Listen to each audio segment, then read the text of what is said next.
BRS working president KTR జన్మదిన వేడుకలు రాష్ట్ర వ్యాప్తంగా ఘనంగా జరిగాయి. కేటీఆర్ ను స్ఫూర్తిగా తీసుకుని సేవా కార్యక్రమాలు చేస్తున్నారని బీఆర్ఎస్ రంగారెడ్డి జిల్లా యువజన విభాగం అధ్యక్షులు షాబాద్ మాజీ జెడ్పీటీసీ పట్నం అవినాష్ రెడ్డి తెలిపారు.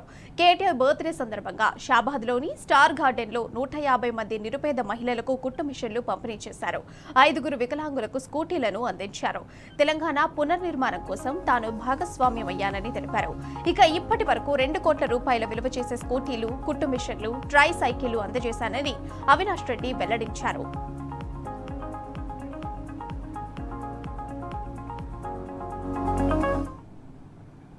పదవుల కంటే ప్రజాసేవతో ఉన్న సంతోషం, ఆనందం మరొకటి ఉండదని అవినాష్ రెడ్డి అభిప్రాయపడ్డారు. రాజకీయాలకు అతీతంగా రంగారెడ్డి జిల్లాలో సేవా కార్యక్రమాలు నిర్వహిస్తామని వివరించారు. పేదల కోసం సహాయ సహకారాలు అందిస్తామని తెలిపారు. తెలంగాణ జాతిపిత కేసీఆర్ అడుగుజాడల్లో యువనేత కేటీఆర్ పయనిస్తున్నారని వివరించారు. కేటీఆర్ ను స్ఫూర్తిగా తీసుకొని తాను సేవా కార్యక్రమాలు చేపడుతున్నారని తెలిపారు. ఈ కార్యక్రమంలో సహకార సంఘం చైర్మన్ చల్లా శేఖర్ రెడ్డి, బీఆర్ఎస్ మండల శాఖ అధ్యక్షులు నరసింహరావు తదితరులు పాల్గొన్నారు.